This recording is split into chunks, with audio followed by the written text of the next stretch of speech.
Ботагөз ханым, Түркістан аумағында мынандай туристер тартатын қандай іс-шаралар, үлкен жобалар жүріп жатыр қазіргі таңда?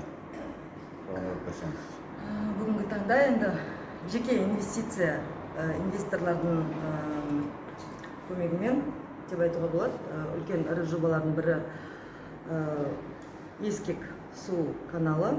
Одан кейін барып, қазір былайша келіссөздер жүргізіліп жатыр. Осы Түркістан қаласында 11 гектар жерге 5 жұлдызды қонақ үй, жаңағы арнайы туристердің жаңа демалатын барлық жағдай қарастырылған аквапаркімен қоса, үлкен қонақ үй құрылысы жүргізуге келіссөздер жүргізіліп жатыр. Одан кейін спортқа байланысты жаңағы ипподром салу жоспарда.